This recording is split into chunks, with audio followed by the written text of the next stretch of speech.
Firstly, great decision to watch this video. You're joining the 1% of businesses who are taking their brand seriously. I'm Mark, I'm the founder and strategy lead here at Lunchbox Brand Agency, and this is the tool I've used in almost every client throughout my career, from Lego to TK Maxx to Adidas, Reebok, and many, many more. If anything in this document is unclear or you need additional information, please reach out. You can message me on LinkedIn, you can email me, you can book in a meeting, whatever you need. I'm more than happy to help. Anyway, let's get started.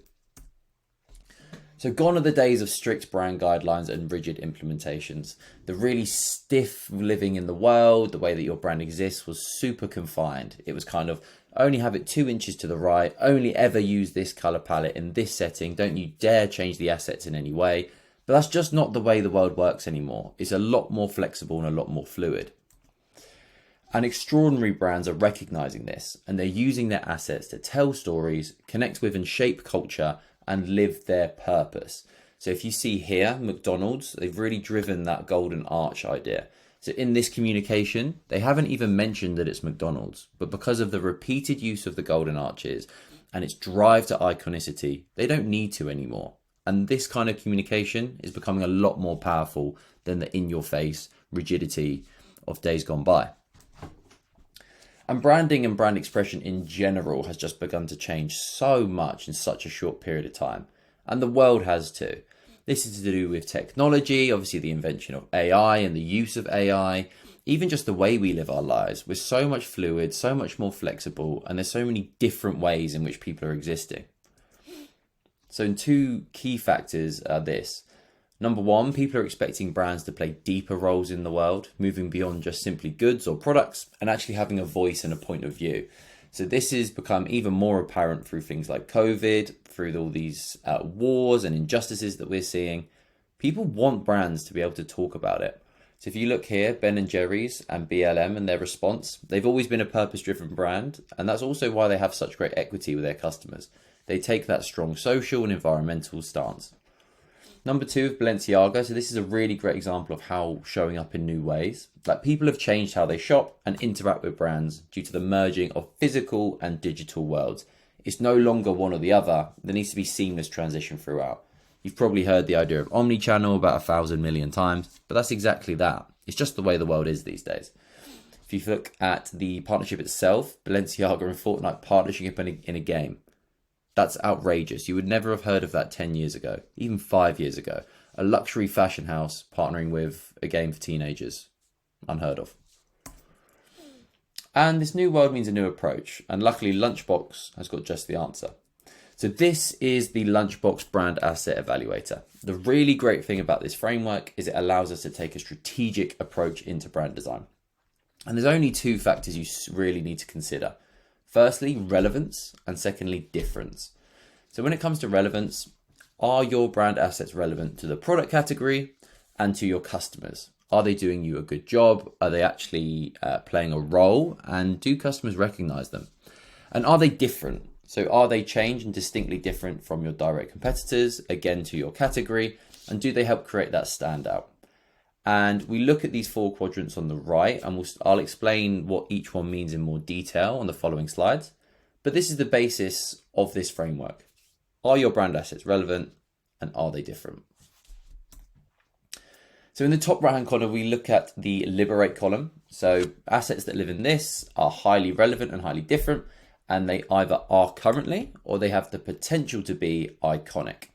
So assets in this category need to be liberated. So they need to be non-restricted. They need to be allowed to have flex, to have freedom, and you allow the creatives to be able to fly with these assets and use them in any way, shape or form.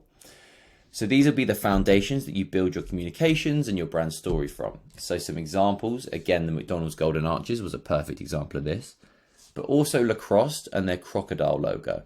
So they swapped this out on a campaign to raise awareness for endangered species and swapped it out for various endangered species.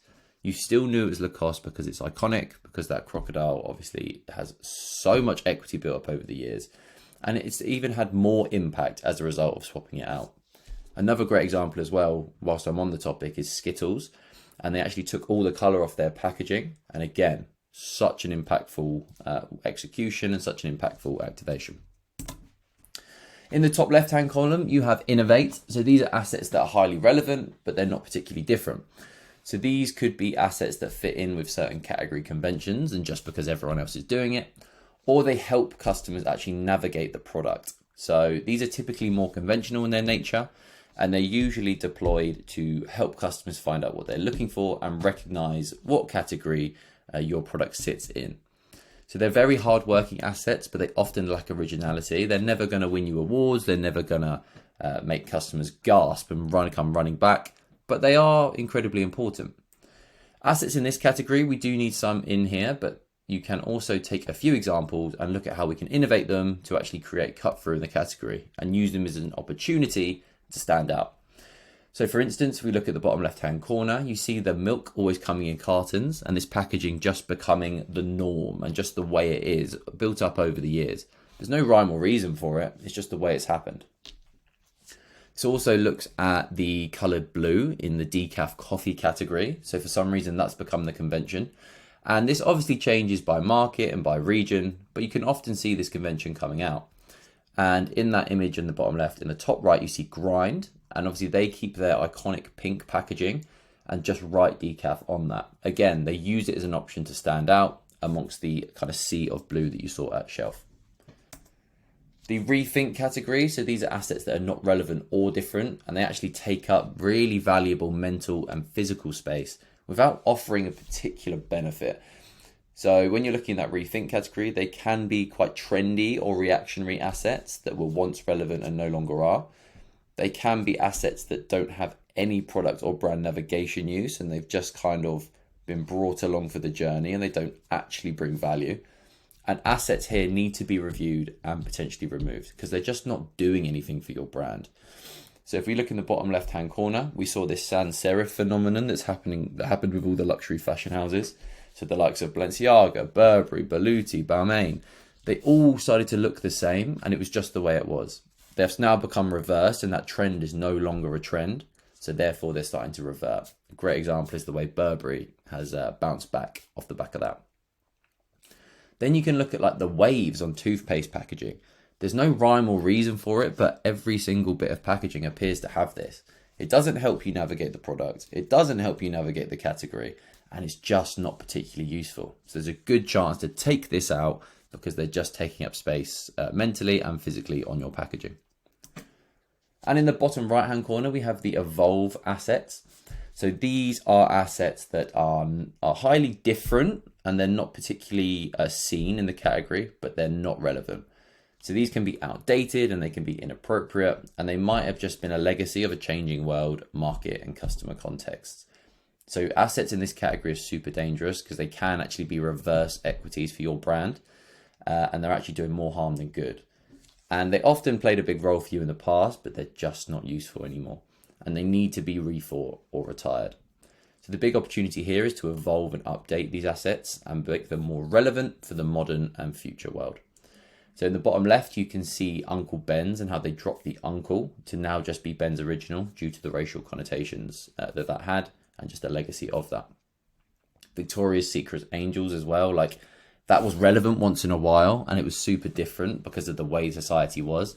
Now it just does not fly. Another great example of this as well is the McDonald's clown. Obviously way back when it kind of was pretty good for the brand, but now it's just creepy and it's just weird and it's just not up to date with the way society has moved. So that's why they axed that. And if you want to know more, make sure, as I said before, make sure you reach out, make sure you send me a LinkedIn message, an email, book in a meeting, and we're happy to give you a detailed evaluation and we can identify how you compare against your competitors. So we can do three things. Firstly, we can identify your existing iconic assets that we really liberate, set free, and allow you to connect to your customers. Two, we can spot the opportunities to evolve or innovate your existing assets. So we can look at what you currently have got and start to play around with how we might change that for the better. And thirdly, we need to rethink your brand assets that are neither relevant nor different. So let's get rid of the fat and let's make sure that we just have assets that have purpose and impact. And all of these things will allow you to spot opportunities for the wider brand. It might be that it's just easier to do a rebrand and actually you've got a lot of outdated assets. Or potentially you might start from a really good place in which a rebrand's too much, but a refresh is exactly what you need.